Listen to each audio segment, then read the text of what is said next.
For 20 years, Jaroslav Bánský was the man who showed up after something had gone wrong.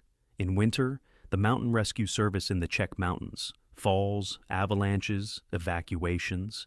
In summer, faces where there is no service at all. He died on one of those faces, in a place where everything he had been trained for turned out to be useless. For 2 weeks, 3 conflicting versions of exactly how it happened were in circulation. One of them was official. Not one of them turned out to be accurate. And the man who finally told the story was someone who had not been on the face at all. The 16th of July, 2026, the Karakoram, northern Pakistan, the southwest face of Biarchedi II, 2 men on the wall, Jaroslav Bánský, 46 years old, and Radoslav Groh, both Czech, both part of an expedition that had come here for one of the hardest summits in the region. Both on this face for the first time. Nobody had ever climbed this line before them. A rock comes down the couloir from above. A couloir is a narrow rock gully that slices down a face from top to bottom. Everything that breaks loose higher up travels down it. The rock strikes the walls of the gully, ricochets, changes direction. It does not fall in a straight line, and the man below has no way of calculating where it will be a second later. You don't dodge something like that. With something like that, you're either lucky or you're not. One rock, random. It hits Bánský. About 10 days earlier, that same team had been standing on the summit of a neighboring mountain, one that no human being had ever reached.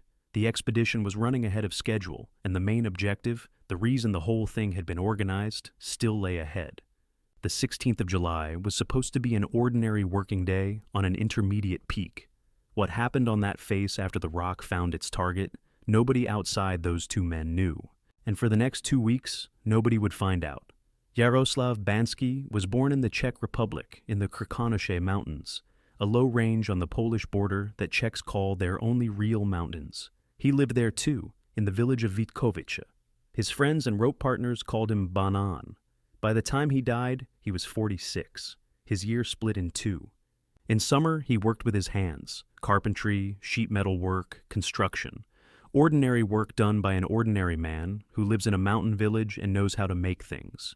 In winter, he stepped into another life, the Krkonoše Mountain Rescue Service, the Strajny district. He started as a volunteer. Then he spent more than 10 years working as a seasonal member of the service. It's worth explaining what that work actually is. Mountain rescue in the Krkonoše is not an abstract structure that exists in reports. It's people who go out to falls on the slopes, to avalanches, to hypothermia cases, to broken legs in the forest beyond the pass, to hikers caught by bad weather 3 kilometers from the nearest road. It's snowmobiles, stretchers, searching in the dark, coordinating with the medical services. Every winter, for decades. For 20 years, he was the one who arrived first when something had happened. He knew that system from the inside better than most. He knew how it gets called out. He knew how long it takes to arrive. He knew what it needs in order to work. Communications, coordinates, access, weather, transport, daylight. He knew which links in the chain break first, and what happens to the casualty when they do. And he knew the most important thing of all. He knew exactly where that system ends. Because it ends everywhere beyond the places it was built for. He started climbing in his last years of school. His first school was the Czech sandstone, rock towers that stick up out of the forest in the north of the country. It's a very particular place, and it leaves its mark on the whole life of anyone who grows up there. Sandstone is soft. You can't drive metal into it. Pitons and nuts destroy the rock, so in the Czech tradition, they were simply banned. Protection on sandstone is made from knots that jam in the cracks, rope loops the climber ties himself, and wedges into a suitable slot. They hold, more or less. The gaps between pieces of protection can be 10 or 15 meters. Leading here means leading with the understanding that if you come off, there may be nothing to catch you. So, on sandstone, they teach you not to fall. That is a fundamentally different mindset from sport crags, where falling is a working part of training. Here, falling is not a working part of anything. Here, everything is built on reading the moves in advance and not going into a place you can't get out of. On the sandstone, Bánský has first a sense of his own, lines nobody had climbed before him. After that came the standard path of a Czech climber moving up through the grades, the high Tatras, the nearest real mountains where ice, snow, and altitude enter the picture. Then the Alps, which add the scale of the faces and multi-day routes. Then the Himalaya and the Karakoram. The direction of travel is simple if you look at it from the outside. He started on rock that holds you but won't catch you, and step by step, he arrived at mountains where nothing holds at all. Zdeněk and Bánský went back to childhood. They had known each other since they were small, and they were climbing together long before any of it turned into a team. Radoslav Groh became the third. All three of them had nicknames the Czech mountain scene knew them by. Hák was Háček, Groh was Radar, Bánský was Banan. Hák and Groh are both holders of the Biarchedi d'Or, the highest award in world mountaineering, given for the most significant ascents of the year. Hák has two of them. They worked in alpine style. That isn't a figure of speech. It's a specific method with specific consequences. Alpine style means the team goes at the face in a single push, carrying everything on their backs. No pre-working the route, no fixed ropes hung in advance, no chain of intermediate camps stocked with food and gear, no supplementary oxygen, no high-altitude porters, no doctor sitting in a camp halfway up, and no backup team a level below who can come up to meet you if something goes wrong. What you get in return is speed and freedom. You aren't tied to a prepared line, you can choose it as you go, and you can go where a siege expedition would never dare. In the official statement the Mountain Rescue Service later published, their approach was put like this. They didn't want to conquer the mountain, they wanted to live alongside it. The price of that style is exactly one thing. If something happens, there will be nobody near you. In 2023, Hák and Groh went to Nepal for Cholatsi, for a new line on the west face. But first they went up by the ordinary route, together with a large Czech group. On that ascent, their less experienced teammate John Ross died. The body was brought up. 10 days later, the two of them went back to their face and climbed what they had planned. They dedicated the route to him, so the cost of all this was not an abstraction to them. They knew it from their own experience 3 years before the Karakoram. October 2022, Nepal. The team climbs Kangchung Shar, a mountain in the Everest region where they're acclimatizing before the main objective. From up there, they photograph the neighboring summit, Chumbu, 6,859 meters. Nobody had ever been on it, and that's despite the fact that it stands in the Mahalangur Himal, the most heavily visited climbing area in the Himalaya where hundreds of expeditions arrive every season. It's just that nobody had gone for this particular mountain. On the 27th of October, they start work on the west face. The line comes out at around 1,150 meters, graded TD+. On the international scale, that means very difficult, a level where the technical ground is continuous rather than coming in separate sections. 4 of them go: Bánský, Groh, Hák, and Peter Keklicek. 3 days on the face. They named the route the Falcon's Last Flight, in memory of Andrei Sokolovsky, a guide who died in the Tatras. They went down by a different way. They crossed straight over the mountain and descended the south ridge, which nobody had been on before them either, which means that on a single ascent, they made 2 unclimbed lines, one going up, one coming down. A year later, Chumbu would make the official list of significant ascents for the Biarchedi d'Or, the register of what the world climbing community considers the season's leading results. By that point, the formula was fully proven. A small team, no infrastructure, a mountain with no traces on it, a new line from bottom to top. All that was left was to find a bigger objective. 2024, Pakistan, the Batura Mustaq Range. The objective, Muchu Chish, 7,453 meters. At that moment, it was the highest unclimbed summit in the world that you could actually get a permit for. There is only one higher, Gangkhar Puensum, on the border of Bhutan and China, but climbing there is forbidden, which means Muchu Chish was the last accessible mountain of that size where nobody had ever stood. People had been trying for years. Nobody had managed it. The approach figures alone explain why. From base camp to the summit, about 20 kilometers of ground and 3,687 meters of vertical gain. That isn't a climb. That's an expedition inside an expedition. They put their route up the south spur and the west ridge, around 2,100 meters, mixed terrain, meaning ice interleaved with rock, where on one section you're working with ice tools, and a meter later, you're holding on to stone. Ice up to 70 degrees in places, alpine style, no oxygen. The three of them, Bánský, Groh, Hack. On the 5th of July, 2024, at 10:20 local time, they are standing on the summit. There's a detail here that says a great deal about these men. Muchuchish's own prominence above the surrounding terrain is 263 meters. For that reason, some specialists refused to count it as an independent mountain at all. They called it a spur of the neighboring massif. 3.5 kilometers of vertical gain and 20 kilometers of ground for a summit that rises 263 meters above its own ridge. They named the route Bohemian Rhapsody. Then came the awards. The Czech Mountaineering Federation called it the Ascent of the Year. The expedition made the shortlist for the Biarchedi II. The specialist outlet Explorers Web put the expedition in first place among all the expeditions in the world that year. After a result like that, there isn't much left on the list of unsolved problems. And one of them was standing right next door, Masherbrum, 7,821 meters.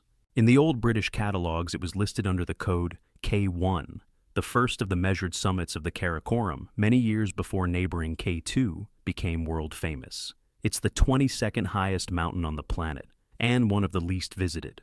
The numbers go like this. In the whole of history, 4 expeditions have stood on the summit of Masherbrum, around 15 people. For comparison, several hundred people climb Everest in a single season. The first to get up, in July 1960, were the Americans Willie Unsold and George Bell, as part of an American-Pakistani expedition. 2 days after them, 2 more members of the same team. The last successful ascent was 41 years ago. Since then, the mountain has been tried regularly. The strongest climbers in the world came, approached from different sides, worked on faces that are considered some of the most serious unsolved problems in the Himalaya and the Karakoram. Every attempt ended in retreat.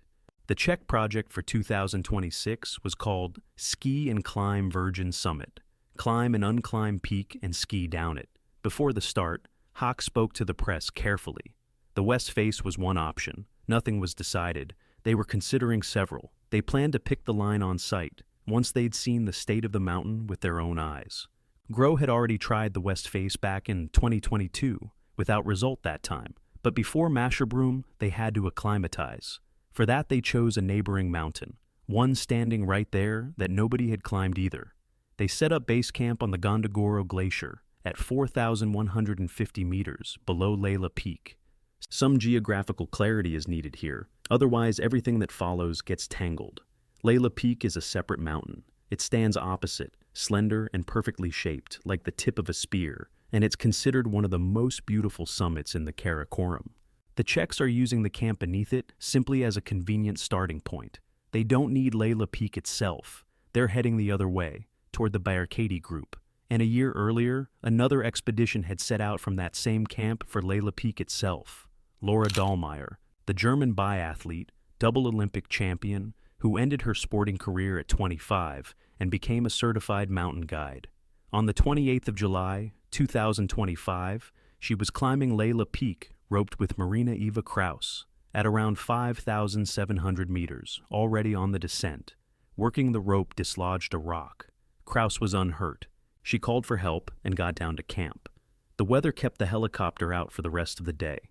The search operation was officially called off on the evening of the 29th of July. Then something came to light that turned this story into a precedent. Dahlmeier had left written instructions. If anything like this happened to her, nobody was to risk their life to recover her body. The family asked for that to be respected. The regional authorities agreed. Later, the German climber Thomas Huber, a friend of the family, went back to the mountain. By then, the body could no longer be found. According to Hack, the Czech trio carved the Olympic rings into a boulder near the camp, simply as a sign that here she is remembered. From Lejla Peak to Biarchedi. 2 is about 10 kilometers in a straight line. 2 different slopes, the same camp between them. On the 3rd of July, 2026, the team leaves base camp. The objective? Biarchedi I, 6,810 meters, a mountain no human being had ever stood on top of. 5 years earlier, Ralph Dujmovitz and Nancy Hansen had come here, but they didn't get the weather window. A safe ascent and return needed 6 settled days, and they got 2.5.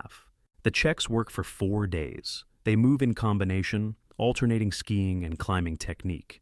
Where the terrain allows on skis, where it doesn't, climbing with ice tools. It's a rare combination. The skis are hauled up, not for the descent at the end, but as a working tool for the ascent. The summit rock section they climb without skis. They leave the load lower down. The ground up there is steep and exposed, with difficulty reaching the mixed grade M5.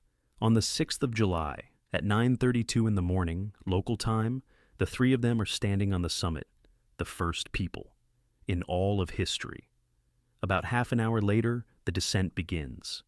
They go down to Camp 4, click into their skis, and ski from there down across the Jaroslav Glacier, almost all the way to Masherbrum Base Camp, at 4,200 meters. Everything they planned is done in full, the unclimbed summit taken, the ski descent made. On the 7th of July, Groh's report goes out from camp to a Czech mountaineering outlet. In it, a description of the route, the summit time, thank yous, and the main thing, Masherbrum is next. That is the last time the 3 of them worked together, and the last success of Jaroslav Bánský's life. A few days after the descent, Hake is suddenly hit hard. A sharp deterioration, a total loss of strength, collapse. It happens not on the face, not under load, but down below, in camp, when the main work is already done and the body is supposed to be recovering. He suspects he's having a heart attack. The logic makes sense. A man approaching 50, a high-altitude ascent in alpine style without oxygen behind him. Symptoms coming on out of nowhere. In a situation like that, the heart is the first thing you think of. The measurements you can take in a base camp don't confirm it, but they don't rule out anything specific either. There is no exact diagnosis, and there can't be. At 4,000 meters above sea level, in a tent on a glacier, diagnostics end at pulse, blood pressure, and blood oxygen saturation. A helicopter can't come. The weather is shut. Heck stays in the tent and waits. He waits a long time. When it becomes clear that the window may not open at all, he decides to walk down under his own power. The expedition cook and a porter go down with him. After that, the valley, then Skardu, the administrative center of the region where flights leave for Islamabad, and from there home. Formally, it all ended well. A man fell ill in one of the least accessible places on the planet, and he walked out of there on his own, alive. That was the expedition's first emergency. It resolved safely. But in base camp, instead of 3, there were now 2. Masherbrum with 2 people makes no sense. It isn't a question of courage. A new line on a 7,000er of that class needs 3 at a minimum, distributing the weight, working the ropes, backing each other up on the hard sections, and above all, a margin of safety if somebody goes down. You don't take on a face like that as a pair. Groh and Bánský pick a fallback objective. Biarchedi II, the neighboring summit, lower and simpler. The task, the unclimbed southwest face. And here we need to stop and unpack something that almost the entire press would later repeat. They would write that this mountain was unconquered, that the Czechs were going for a virgin summit. That is not correct. According to the American Alpine Journal, the main reference publication on the history of ascents, Biarchedi II has 3 recorded climbs. July 1984. Jerzy Kukuczka probably climbs the mountain solo, the same Kukuczka who would become the second person in history to collect all the 8,000ers. 1985. The Spaniards. Joaquin Carril and Antonio Martinez climbed the northeast face, 2,300 meters of ice, the early 2000s, a third route from the west, the Slovenians Marko Prezeli and Marek Jost, together with the American Steve House. So, it was the face that was new, not the mountain. There's a second error that would go through the Czech outlets right behind it. Biarchedi II would be called a 7,000er. It's about 6,759 meters. 2 men set out onto a face that the world would get wrong twice within a few days. The 16th of July. Groh and Bánský are working on the southwest face of Biarchedi II. The rock hits Bánský. The injury is severe. At this point, it's worth going back for a moment to the Czech Republic, to the Krkonoše, where Bánský spent 20 years in the Mountain Rescue Service. There, a call like that brings out a crew, several people, a stretcher, a snowmobile, a doctor if needed. From the moment the alarm goes out to the moment the first rescuer is beside the casualty, Tens of minutes pass. Down below, half an hour's drive away, there's a hospital. The whole system is built to cut the time between "it happened" and "help was given" down to a minimum. That was the system Bánský knew by heart. In it, he had been the man who arrives. On the southwest face of Biarchedi II, everything is different. One man beside him, a first aid kit, the kind that fits in a rucksack for a fast alpine ascent, which by definition means minimal. In this style, every extra kilo is subtracted from your chances of climbing the route. The nearest help is far below, many hours away across the glacier. The only way to call it is by satellite, and it still won't drive out, because there is nobody here to drive out. The same man. The same type of call he had gone out on hundreds of times himself, and not one single element of the familiar setup. Help doesn't come that hour, and it doesn't come the next.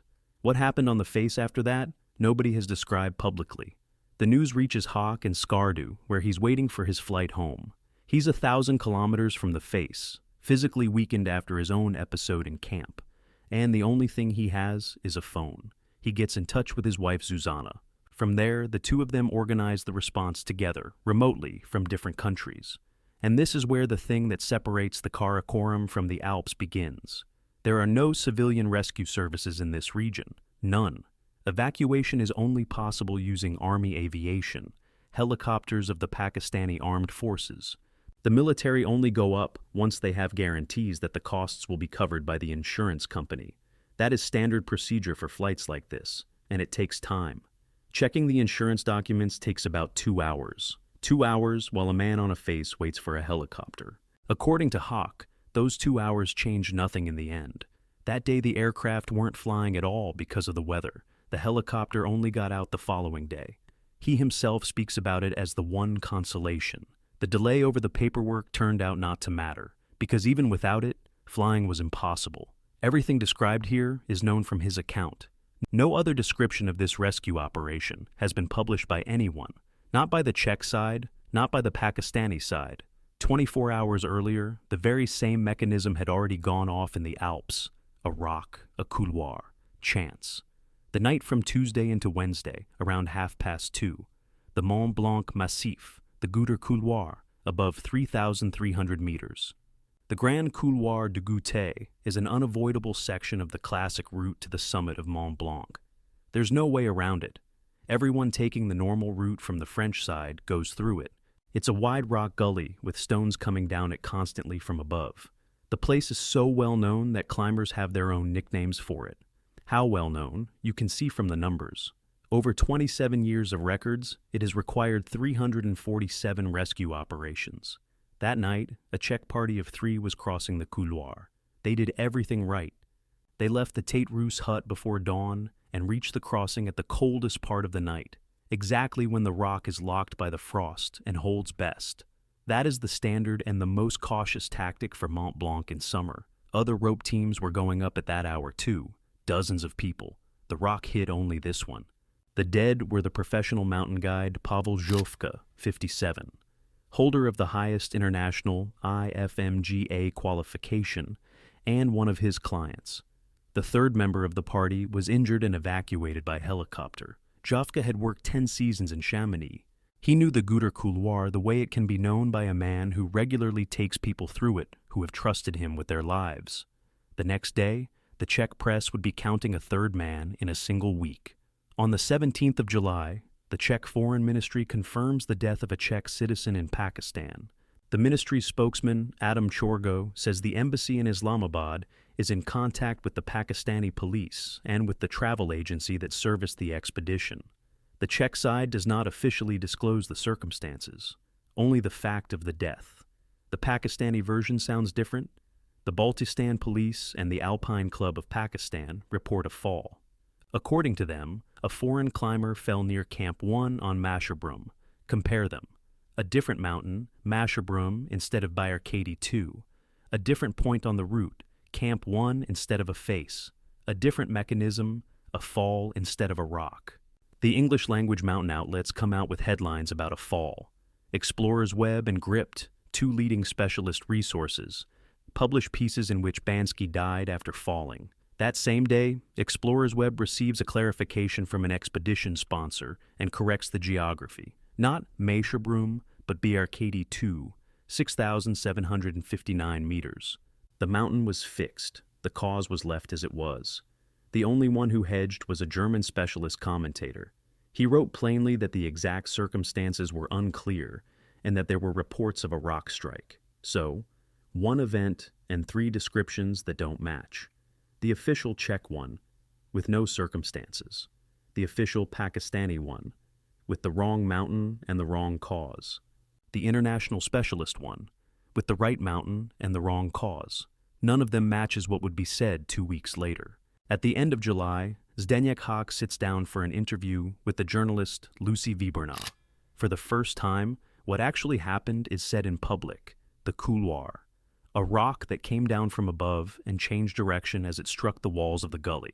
One hit. Hake doesn't try to explain it any other way. You don't dodge a rock like that. It isn't a question of experience, it's a question of luck, and Bánský knew that as well as he did. He tells the rest of it too, about his own illness, about the decision to descend, about why the other 2 stayed, about Skardu and the helicopter. But he himself was hundreds of kilometers away when it happened. By his own account, at the time of the interview, he had not yet gone through the details in depth with Groh, with the only man who was on the face, and Groh has said nothing publicly. Not then, not since. What you end up with looks strange at first glance, and in fact explains all the confusion of the previous weeks. The most reliable account of the death of a childhood friend is a retelling by a man who wasn't there. There simply is nothing more reliable. By August, the English-language sources still had not changed their original version. In the international specialist space, Jaroslav Bánský is still listed as having fallen. Back on the 18th of July, Bánský's relatives fly to Islamabad. At that point, the question of bringing the body down from the mountain is still unresolved. Pakistani outlets reported as exactly that. Unresolved, the family has arrived, no decision has been made. After that, the public information stops. There is no confirmation that the body was brought down from the face. No announced date for repatriation from Pakistan. No announced date for a funeral. There is no formal review of the accident. Not from the Czech side, not from the Pakistani side. Neither the Mountaineering Federation nor the Alpine Club of Pakistan issued a report. In climbing, reviews like that are done routinely. The timeline is reconstructed, the decisions are analyzed, the conclusions are published for those who will come after. Here that didn't happen. The basic details haven't been published either. The exact section of the face, the altitude of the spot, a detailed timeline of events. By the beginning of August, on every one of those points, silence. A year earlier, on a neighboring mountain 10 kilometers away, a body was never found either. But there it was a decision. A woman had written in advance that she didn't want anyone taking risks for her. The family asked for that to be respected. The authorities agreed. Everyone said everything out loud, and the question was closed. Here, nobody closed it. It was simply left unanswered. The Krkonoše Mountain Rescue Service published a short text. It is titled, "He loved the mountains, and he died in the mountains." From Kathmandu came a farewell from Subin Thakuri, a Nepali mountain guide, climber, and organizer of Himalayan expeditions. He wrote that Bánský's road ended in the mountains he loved, and that his spirit would remain on every summit and in the hearts of everyone who knew him. The expedition that was supposed to put people back on Masherbrum for the first time in 41 years never reached its main objective. An unfinished line was left on the face of Biarchedi II. Nobody has finished it, and nobody has repeated it.